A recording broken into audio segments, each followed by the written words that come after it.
Pontefract Castle is a castle that is situated in the county of West Yorkshire in the United Kingdom.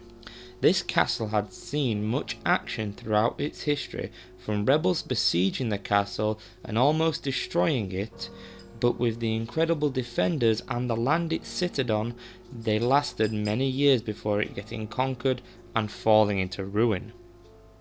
Between sieges and rebuilding, there were many executions of nobles and even common people for their crimes at the castle grounds.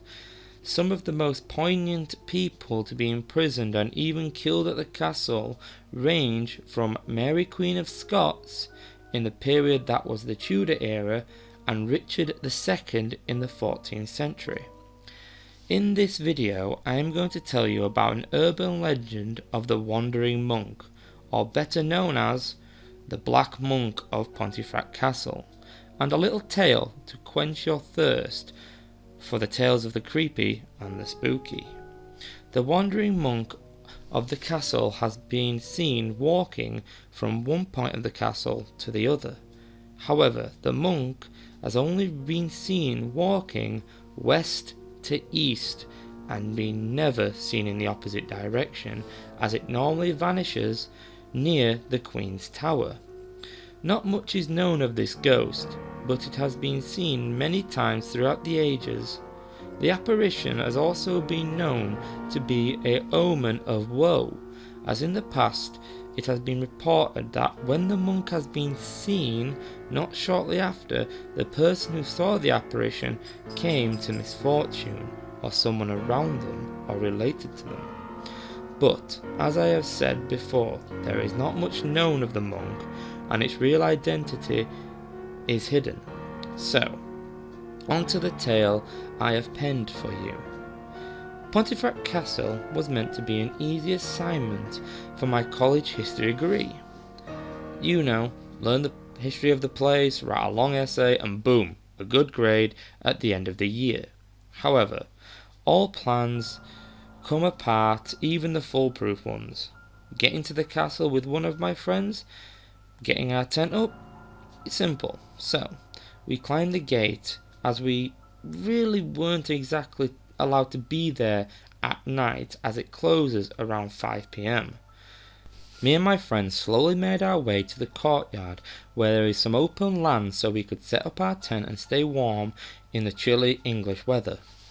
The night was cold, and you could even watch the frost grow like hands slowly crawling and devouring the warmth of life. The stones that we examined in the ground were that of the old kitchen area, and we found nothing new that hasn't already been discovered and written down. At the time, we thought to ourselves that this expedition would be for nothing, as my history papers would be full of facts that would already be unknown and worthless to my tutor. Slowly, the mist rolled in, and we began to hear footsteps in the distance.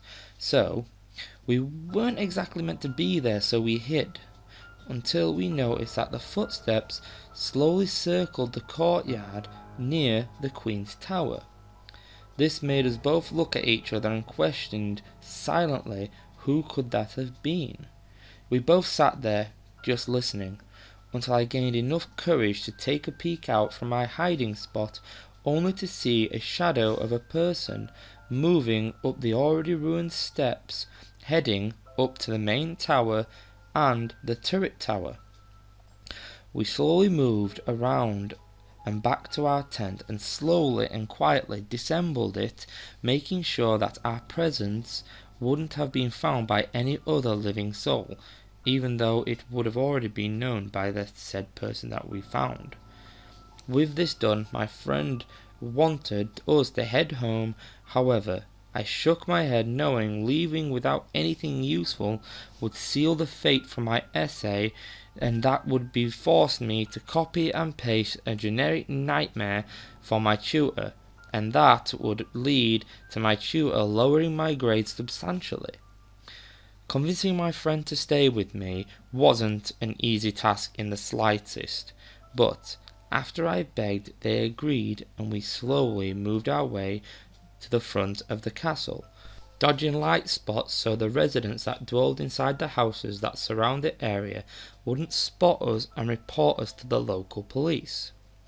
After a short while of walking, we heard footsteps once again, and we hid behind some large trees and watched the path, waiting for the footsteps to identify themselves.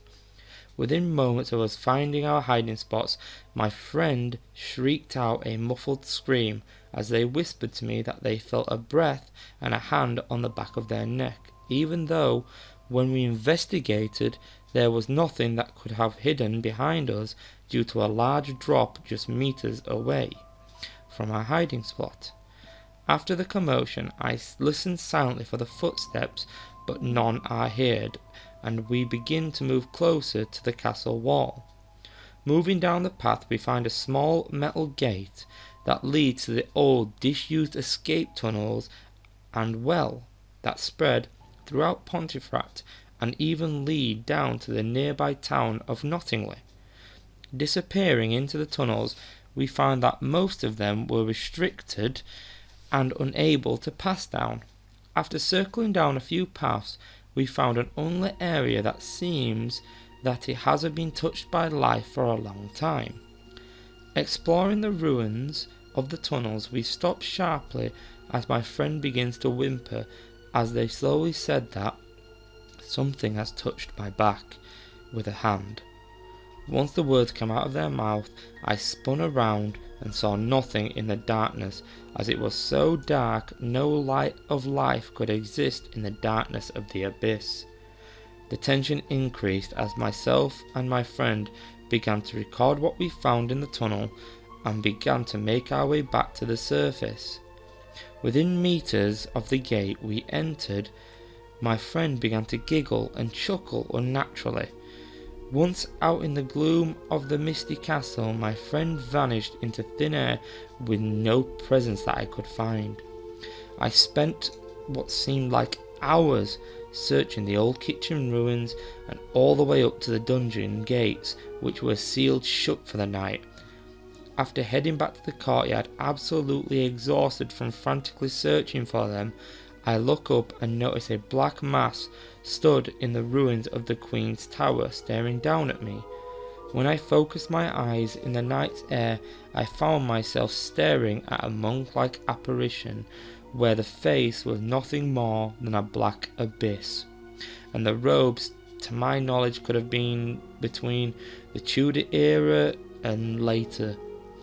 After staring at the monk, it raised its arm and pointed to the nearby turret tower at the end of the courtyard. To my terror, my friend was stood on the edge of the tower, staring into the town of Pontefract. Before I could either mutter a scream or a beg or plea, they leapt from the edge. They seemed to be suspended in air for what seemed to be like an age, but slowly my vision watched them crash into the ground, landing head first onto the stone slabbed ground, contorting in a way that seemed unnatural and forbidden. Dropping to my knees, I began to weep until I hear a voice coming right beside myself, speaking in a hushed but furious tone. "Begone now!" My eyes widened in terror as I sprinted with all my might to the gate, and within seconds I scrambled over it, crashing into the nearby wall, shaking in abject terror. After what seemed to be an age of shaking in the fetal position, I regained my composure, and knowing that I couldn't leave my friend laying at the foot of the tower in a crumpled mess, I slowly and unwillingly re-entered the castle grounds. Slowly making my way to where my friend had leapt to their death, I searched and found nothing, absolutely nothing. To this day, my friend is on the missing persons list of the United Kingdom's watch list. I described what happened at the castle, but the police just didn't believe me. So, I implore you, never go to a castle ruin late at night, as you never know what could be watching you.